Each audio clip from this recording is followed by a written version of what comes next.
Байыркы жомоктор бүгүнкү чындык. Ал эми бүгүнкү чындык эртеңки жомок. Арыбасын аруу кыргызым. Бар болуңуздар. Адам деген ачыл элек сандыкта, аалам деген ачыл элек сырлар бар. Дегеле адам баласындагы сырлар Аламдагы акыл эс казынасынан көкөрөгүнө куюлган сырлардын бардыгы дагы эле болсо ачыла элек. Сырдуу дүйнө теле берүүсү мүмкүн болушунча адамдардын ушундай сырларын ачканга аракет кылат. Себеби ар бир адамдын өзүнүн көкөрөгүндө катылган кийиз китеби бар. Кылым карткан кыргыздын өзүнүн көкөрөгүндө не деген сырлар бар, не деген кайталангыс ырылар бар. Мына ошол мезгилдин убагында төрөлгөн адамдар бар экен, мезгилден эрте келген адамдар бар экен, мезгилинен кечигип келген адамдар бар экен. Ал эми мына бул мезгилинен эрте келген адамдар жана кеч келген адамдар булар чанда жолугат. Мезгилинен эрте келген адамдардын кандайдыр бир ааламдан жараткандан буйругу менен жерге түшүп, ошол жердеги адамдарды же болбосо жашоону өзгөртүүгө, жаңыланууга, жаңы багыт берүүгө, жан дүйнөсүнүн өсүүсүнө түрткү болгон адамдар болот экен. Бул дүйнөдө андай адамдар көп келип кеткен, окумуштуулар болгон, илимпоздор болгон, дүйнөлүк көп ачылыштарды. Өзгөчө мындай нерселер чыгармачылык дүйнөдө көп болгон. Акындарда кандайдыр бир кыска мөөнөттүн мезгилинде жашап өтүп кетип, бирок кылымдар бою аты элинде, жеринде, урпактарында калган. Буга мисал көп. Аны урматтуу көрүүчүлөр, силер барыңыздар жакшы билесиздер. Бүгүн биз кеп кыла турган ошондой кыргыздын залкар акыны жөнүндө кеп болмокчу. Залкар акын, мезгилинен эрте келген акын. Фантаз жазуучу, драматург, журналист, уюштуруучу Беканас Сартов ага жөнүндө кеп болмокчу. Бул кишинин өзүнүн жазган ырларынын бардыгы кайып дүйнө менен канатташ болуп келгенин, жылдыздар менен сырдаш болуп келгенин, ырлары жазган, романдары жазган, фантастика деп жазылган нерселердин бардыгы айгинелеп турат. Фантастика дейбиз. Биз мына бул азыр жашап турган нерсе бул чындыгында эле жалган. Ал эми фантастика бүгүнкү күндө чындык болуп атат. Кечээки жомок деген нерселердин бардыгын мына бүгүн баарыбыз көрүп, ошонун баарын жашап келатабыз. Мынтип жазат Беканас ага: мен бар го, бул дүйнөнүн эркесимин, жерде туруп күндүн нурун шимирип тайраңдаган, жылдыздардан жылдыздарга кайкып учуп, мезгилдин зынданында кармалбаган. Мына ушундай адамдарга мезгил, убакыт жоктой. Канчалык өмүр берсе, ошону болгон күчүндөй, болгон күчү менен, болгон сезими менен жарк этип, чагылгандай болуп жашап өтүү. Бүгүн бизде, урматтуу эле көрүүчү, мейманда биздин Беканас Сартов агабыздын бир тууган карындашы Сабида Сартова эжекебиз мейманда. Арыбаңыздар. Кош келипсиз. Эми мынакей бүгүн жакшы бир китептерди алып келипсиз, сүрөттөрү менен алып келипсиз. Беканас аганын көп маалыматтарыбыз бар, ал жөнүндө кандай адам болгон, эмне болгонун сиздин өзүңүздүн оозуңуздан. Мына бул карындашы сыяктуу. Анан тек гана карындаш эмес, окуучу катары дагы сиздин оюңузду уккум келет да. Окуучу, жөнөкөй гана окуучу. Кээ бирөөлөр менен сүйлөшүп калсаң, карындашы катары сүйлөп, агабыз чындыгында. Мен айтар элем, ал киши сиздин эле агаңыз эмес экенин. Ал киши менин да агам экенин. Менин да бир тууганымдай сезем да. Себеби анын ырларынын бардыгы, жазган жазууларынын бардыгы ар бир адамдын көкүрөгүнөн түнөк ала турган өзгөчө бүгүнкү күндө адамдардын жашоосуна өтө зарыл нерселер бар экенин ырларынан жазган повесттеринен, аңгемелеринен баамдадым. Ушунун тегерегинде мындай жөнөкөй эле сүйлөшүп отурсак, өзүңүздүн оюңузду. Жакшы болот. Мен өзүм да кесибим боюнча филологмун. Анан Бегенас байкемдин баягы автобиографиясы жөнүндө көп эле жазылган, көп эле передачаларда айткам, аты каяктан келгенин. Ар бир адам бул жашоого, сиз айткандай, жашоо өзү бул сырдуу нерсе да. Биз кандайча жаралып, кайсы жактан биздин жаныбыз келип атат. Анан бул жашоого келип, ар бир адам өзүнүн мойнуна таккан ушундай адамдар болот да, вазипасын аткарып. Жолбосо ал жөнөкөй пенде болсо, баягы жөнөкөй пендечилик жашоосун өткөрүп, анан биз кайта кайтып кетип атабыз да. Анан кайтканда каяка кетет жаныбыз, кандай ааламга жаныбыз кеткенде кандай нерселерге кабыл болобуз. Мына ушунун бардыгы бир өзүнчө сыр. Эми бүгүнкү күндө ал эми мен деп кызыккан окурмандар баягы көп эле нерсени билет. Жан дүйнөмдө өстүрө турган, жан дүйнөмдө өстүрөм деген адамга бул чексиз илим бар да, мындайча айтканда. Анан биз баягы адамдар өзүбүздөн өзүбүз эле бул жашоодо, баягы пендечилик жашоодо болбогон бир рамкаларды коюп алып эле жашап атпайлыбы? Чыгармачылыкта деле баягы чектен чыгып кетсе, аны туура эмес көрүшүп, же болбосо кандайдыр бир кабыл албастыкка учурап, ушундай нерселер болуп келген да.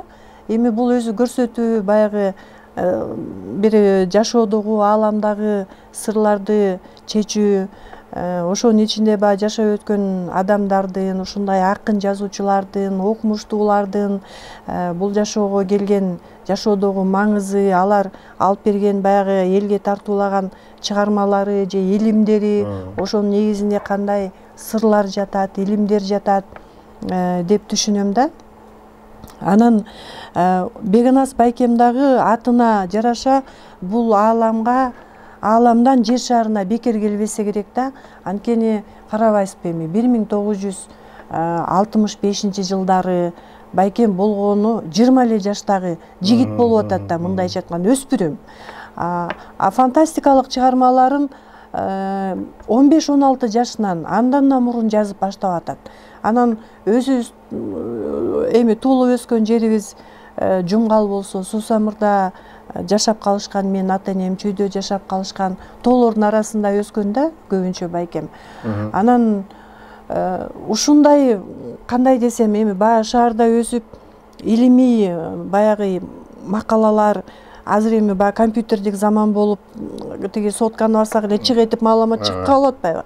Ал убакта изденүү керек болчу. Мисалы, ошол эле фантастиканы жазыш үчүн бул канчалаган илимий эмгекти талап кылат, илимий түшүнүктү талап кылат. Ал үчүн ал библиотекага барып ушундай казып окуш керек эле да. Ал эми тоолордун арасында жашап жүргөн өспүрүм ал ааламдык түшүнүктөрдү каяктан алды да. Ошон үчүн ал, мен ойлойм, байкем бул жашоого жөн келген эмес. Ал өзүнүн акыл эсинде эле ошол көрөнгү менен келген да. Бир астында ушундай астына койгон тапшырмалар менен келгенби деп ойлойм да. Же болбосо ушул 60-65-жылдары өзү ушундай кичинекей бала тургандан ааламдын сырын казып бизге жазып берип атат да. Анан азыр мен ал убакта окуп жүргөн убакта окуп деги эле түшүнчү эмесмин. Эми баягы ары согулуп, бери согулуп, адам баласы ар кайсын издеп, тигини издеп, муну издеп, өсөм деген бала, өсөм деген киши ар кайсынын баарын окуш керек да, тырышыш керек.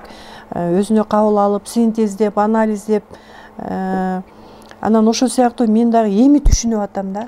Беканас аганын бул дүйнөгө башка бир улуу акыл эс казынасынан келгени бул өзүнүн көрүнүп эле турат. Өзүнүн кызматы менен келгени көрүнүп эле турат. Болбосо ошол өзүнүн канча жашта кетээрин айтып атат. Айтып атат.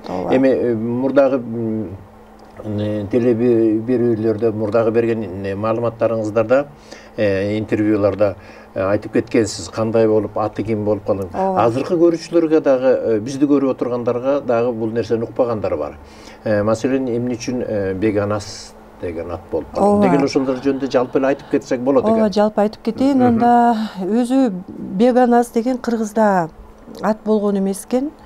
Анан ушул байкемдин аты коюлуп, кийин чыгармачылыгы элге баягы дайым боло баштагандан баштап, анан кийин көп биздин кыргыз адамдарыбыз ошол уулдарына Беканас деген атты ыйгарып башташкан экен.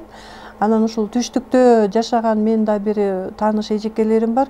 Аларда бегана деген сөз бар экен десеңиз. Бегана деген бул мындай өзүнчө жүргөн, башка дүйнөдөн келген дегенди түшүндүрөт экен. Беканас деп байкем төрөлгөндө мен жогоруда сөзүмдө айтып өттүм го, мен ата энем Чүйдө жашап калышкан, анткени апам Солтонун кызы. Беканас байкем дагы ошол Чүй өрөөнүндө Москва районунда Чечерин айылында төрөлүп атпайбы, согуш жылы. Билесиз, согуш жылдары баягы Сталиндин буйругу менен чечен калкы көп жерге депортация болгондо, анын өзүнүн себептери болсо керек, эми биз билбейбиз ал убакта саясатты. Анан байкем төрөлгөндө эми эч ким чакырбаса деле ушул 90-догу чечен аял келип, баланын атын мен коем деп атпайбы. Анан эми ал кары киши болгондон кийин эч ким аны, бизде кыргызда каныбызда сиңген ат бар да, карынын сөзүн капка сал дегендей, карынын сөзүн угуп келгенбиз. Анан кийин болуптур деп баары баш ийишет. Анан бул баланын аты Беканас болот. Бул кийин чоңойгондо ааламды жазат деп ушинтип батасын берген экен да. Анан ал апабыз деле өзүнүн бир ошол убакта вазифасын аткарып кетсе керек да. Көп нерсе ошол адамга коюлган аттын туура же туура эмес экенинен дагы ошол адамдын жолу түзүлүп калат экен да. Эгер өзүнүн ошол ааламда энчилүү аты коюлса, ал адам ошол турмушунда так басып, коюлган өзүнүн мойнуна эленген жүктү, тапшырманы толук аткарып кетет окшойт да. Анан Кудай Тааланын буйругу менен карабайсызбы, эми ошол кемпир апа басып келип, атын коюп. Манас төрөлдөрдө дагы бир кайдан жайдан аксакал пайда болуп, мунун аты Манас болот деп дагы айтып кеткен бир варианттар бар да. Бул кемпир деле жөн кемпир болбосо керек. Жөн келген эмес да, балким ошол жерден пайда болуп айтып кеткендир. Анан кийин бул Вега деген ааламда эме бар дептир, жылдыздар тобу деп, карабайсызбы? Вега. Эми ошол Беканас деп, мен өзүм да азыр астрономияга кызыгам. Көп баягы бир күндөрү болот определенный, ошол убакта мен да ошол жылдыздарды карап азыр өзүм кызыгып эметип жүрөм да, баягы үйрөнчүк болуп. Анан Вега жылдызы өзү, Вега топ жылдызында өзү Лира деген жылдыз бар экен. Эми карабайсызбы, Лира Вега болуп байланыштуу болуп, Лира бул акындардын, жазуучулардын пири болуп эсептелет да, билесиз. Анан ушундай жаралышы дагы сырдуу, аты коюлганы да сырдуу, анан жазгандарынын баардыгы сырдуу болуп, өзүнчө бир сырдуу жашоону жашап кетти да байкем өзү. Мен ойлойм, ошол убакта, ал убакта каяктагы интернет, телевизорго араң жеткен заман болчу. Баарыбыз бир үйдө телевизор болсо, ошону эртеден кечке жумуш кылып, ата энебизден суранып алып, анан ошо телевизорду барып көрчүбүз да. Анан ошондой информация жок мезгилинде байкем эми ушундай чоң информацияны берип атат да бизге. Эми мамыры гүлдөгөн маалда деген ошол, мен ойлойм, эң акыркы чыгармалардын бири болуп калды. Ошондо эми жазып атканын карабайсызбы, ал жерде жөнөкөй эле пенде асмандагы бир чоң өнүккөн цивилизациядан келген өкүл менен жолугуп калып атат да. Анан эми ал жогорку жактагы цивилизациядан келген бизди көрүп атат да, жер шарында адамдардын мынчалык илим билимге болгон кызыгуусу али дагы өсө элек. Биз баягы өзүбүздүн кебетебиз менен көрүнсөк адам баласы чоочуп кетет деп думана кейпинде жолугуп атат. А Кыргызда билесиз, думананы биз культ мындай ыйык культ деп эсептеп келгенбиз да. Ой, думана келди десе илгери чалынып чулунуп биздин ата энелерибиздин эле аябай Ак-Тосторконун жайып ушундай коноктошуп ушул кишинин батасын алганга аябай аракет кылган. Эми биздин убакта бул азыр эми думана деген сөз жоюлуп калды. Башкача угулуп калды. Балким ал думаначылык өзүнүн миссиясын аткарып бүткөндүр да. Анан ошол думананы кабыл алат, ыйык катары мени кабыл алат деп эми ал жогорку цивилизациянын өкүлү дагы ошондойду түшүнүп думана түрүндө кезигип, эми бул мамыр гүлдөгөн маалда бир четинен автобиографиялык чыгарма болуп эсептелет. Анан ушул мен ойлойм ушу байкем өзү жолуккан болуш керекчи. Анткени ата энем чүйдөн көчүп Сусамырда жашап калып атышат. Сусамырда жашаганда болгондо дагы Кожомкул атанын кошунасы болушкан булар. Кожомкул атанын колуна сууюп батасын алган экен да. Анан кийин болбой эле баягы Кыргызда билесиз да, түбү каякта болсо ошол жака көчүп барып жашаш керек деген бизде өзгөчө илгери аябай катуу закон болсо керек. Эми азыр эми элдин баары эле бул чүйгө келип жашап атышпайбы. Анан ошол мыйзамды кабыл тутуп туугандары чакырса анан атам көчүп кеткен экен да. Ошол бойдон биз Жумгалда жашап калганбыз. Анан ошол Жумгалдын соңкөлүндө деле ошол мал салды кайтарып жүрүп, ошол жерде бир Карала аска деген бар десеңиз, ошол аскадан ушул өкүл менен жолугуп калат баягы. Мен ойлойм, чындыгы байкем өзү жолуккан болуш керек да. Анан ошол жерден балким ушундай чоң информацияларды берип кеткендир да. Толук мүмкүнү бар деп ойлойм да. Анан ал жерде айтып атат, тиги жогорку цивилизациядан келген өкүл ошол биздин жерде өскөн мамыр гүлүн касып алыш керек болуп атат да.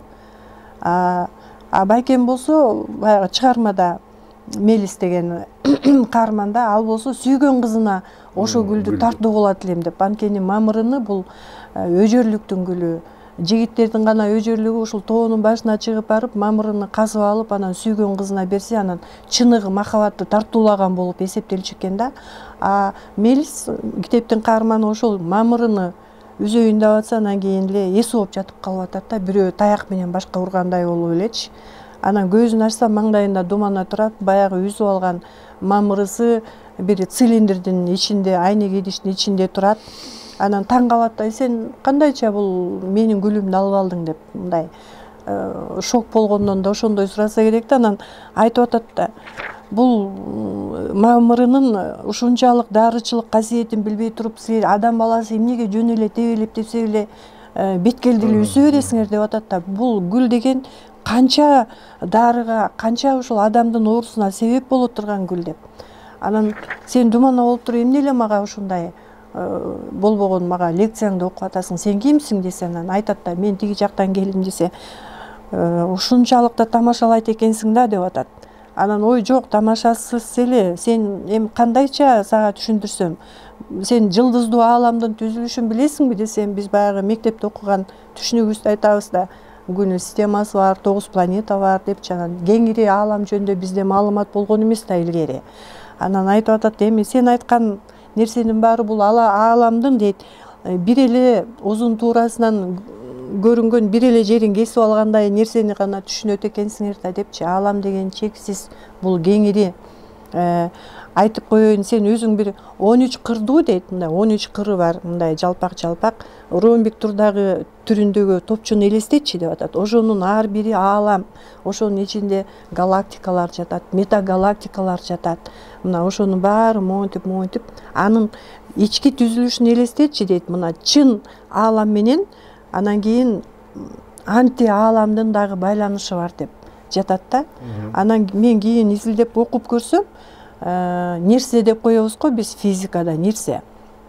Мына бул деле нерсе, китеп деле нерсе деген түшүнүк бар. Нерсенин анти нерсеси болуп бар деген гипотезаны физиктер азыр аябай мындай ааламда талкуулап жатышат да. Ошол сыңаруу биз дейт ошол 13 кырлуу галактика, метагалактикалар жайгашкан ааламдын ички дүйнөсү биз болобуз деп атат. Биз силердин анти дүйнөңөр болобуз дейт. Анан туташ болгон үчүн биз ошол туташтыкты пайдаланып, биз ааламдын туңгуюк танап жолун билип дейт, сырын билип алып, ошо менен биз учуп чыгып атабыз да деп атат.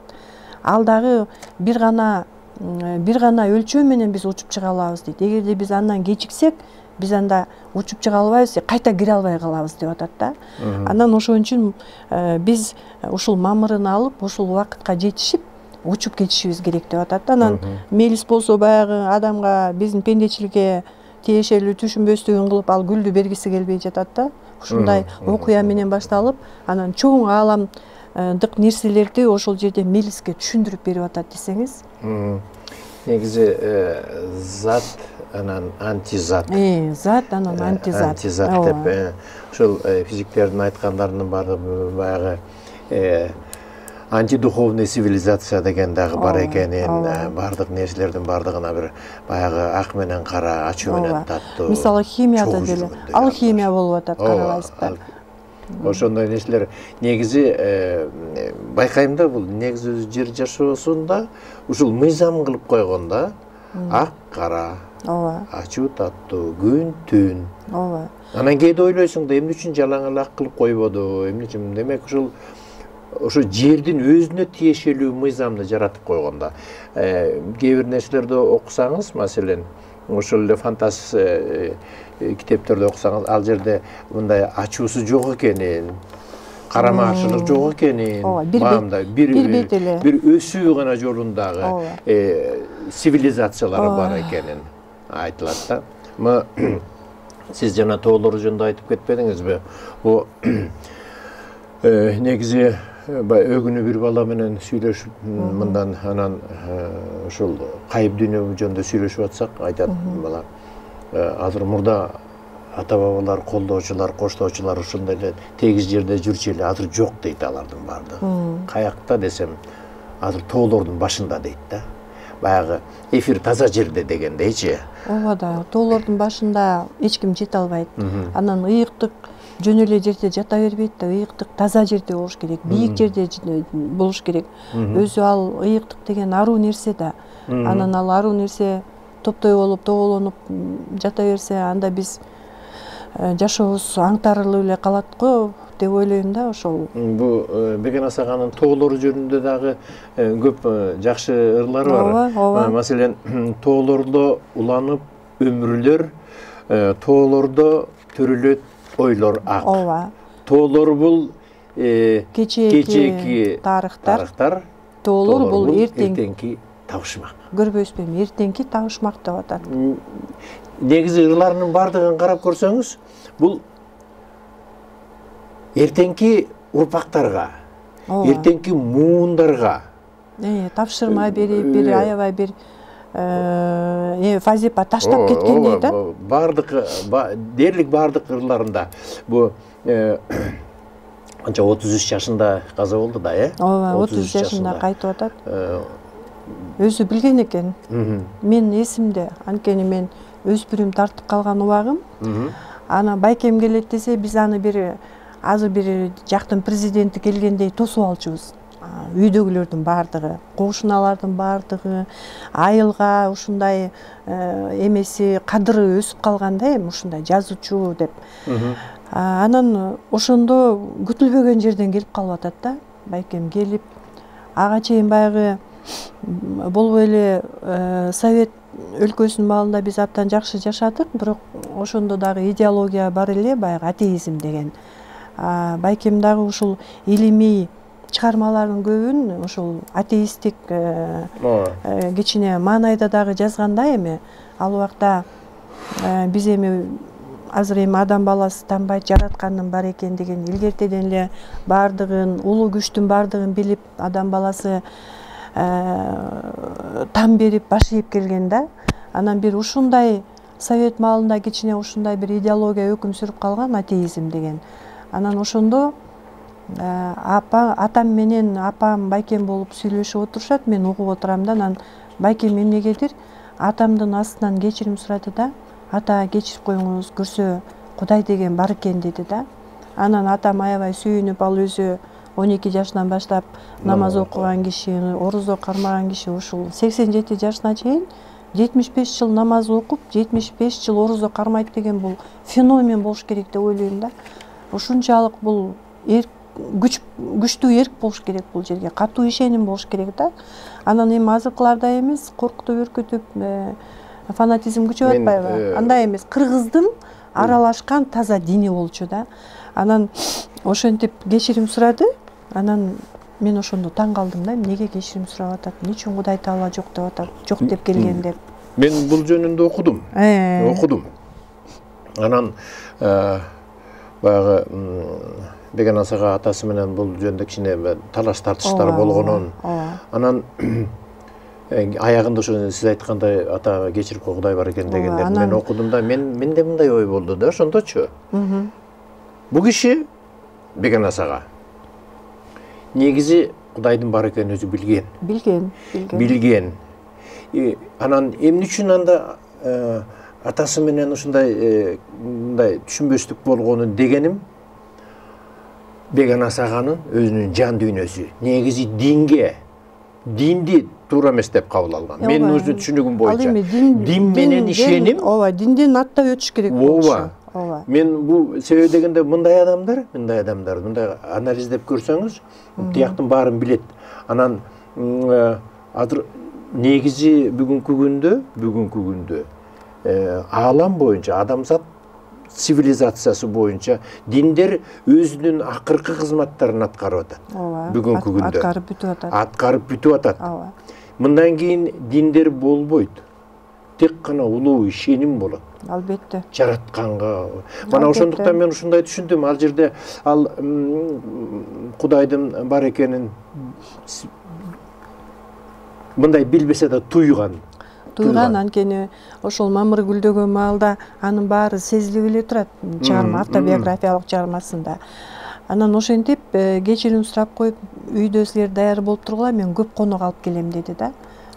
Жана сөзүн көп конок алып келем деп, анан Чаекте жашаган бир калемдеш достору бар эле, мен унутуп калдым. Бирөөсү Шакин Эсенкулов агай эле, ал киши ал убакта шаарда экен, мен ал убакта болгон эмесмин, Бегенас барган убакта деген сөздөрүн айтыптыр. Камболот Бердикеев деген киши болгон экен да. Анан ошол жака барып, алар менен чогуу конокто отурган жерде эле ошо байкемдин оозунан кан кетип, анан алар ошол райондук больницага алып барып эле таштап коюп, ошол бойдон карабай коюшкан экен да. Анан мен дагы эле ойлой берем, көбү жазышты мага, эмне үчүн ошол убакта ошол кишилер ушунчалык пастыкка барышкан, ошондой ооруканага таштап коюп эле ал жайын сураса болот эле да. Биз эми мисалы биз адамдык барышыбызда эмне болду? Тем более жакын досубуз болсо барып сурап көз баш болуп турат элек да.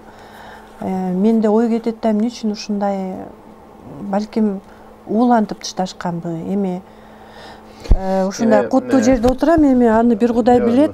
Анан азыр мен ушу сөзүмдү бүтүп коеюн. Анан байкем ошол больницадан кайтып атат, анан дагы бир ыры бар экен да, ушинтип жаның кетип атканда ушул сени колдоп, куштоп турган бирөө болсо жаныңда кандай сонун депчи. Анан апам айтат, ошо байкем түн ортосунда кайтыш болгон экен, таңга маал. Уктап жатсам алыстан аябай чыркыраган үн келди дейт да. Апам да аяндуу киши болгон. Аябай чыркыраган үн келип туруп, терезени чаап өтүп кетип калды деп. Көрсө менин баламдын жаны коштошуп кеткен турбайбы деп айтты да. Эми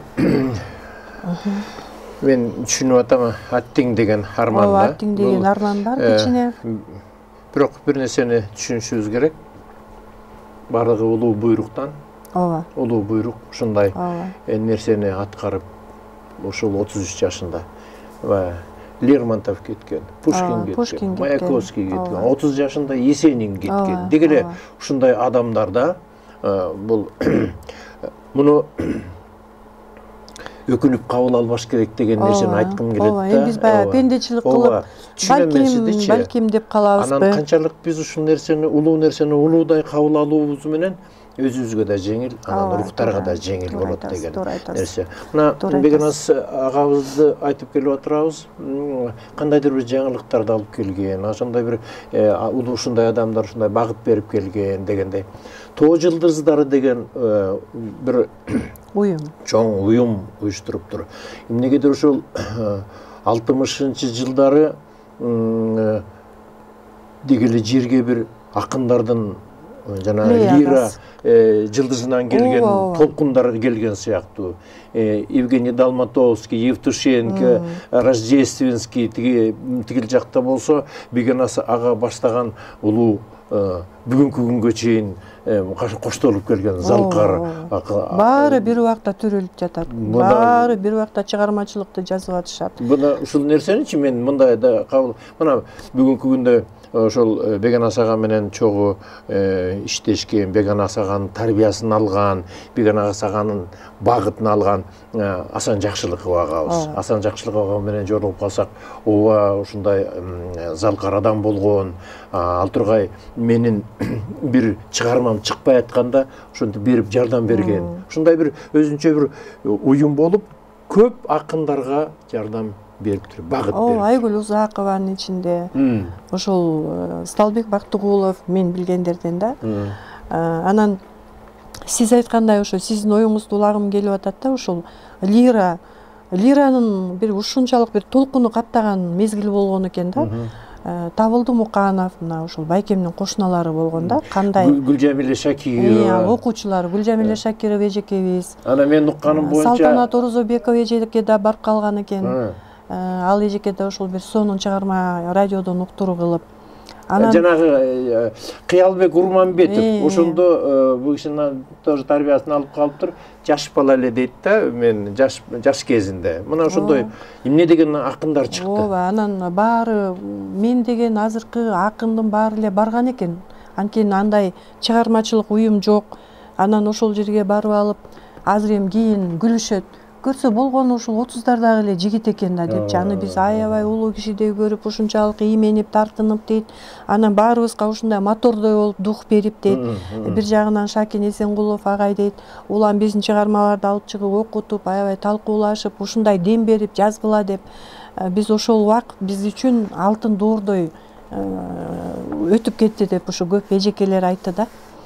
Тиги Орто Сай базарынын ордунда өзүнчө новостройка деген Нахаловка деп коюшчу экен. Анткени билесиздер да, баягы кыргыздын жаштары келип жашай турган жерлери жок.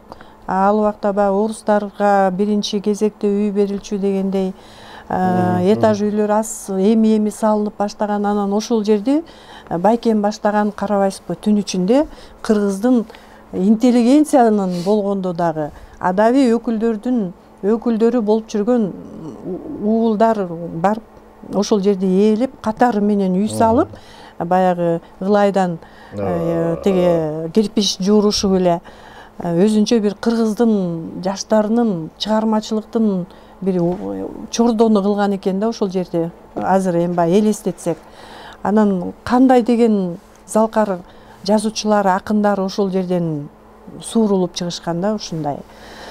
Бул жана биз жогоруда кеп кылдык го жана.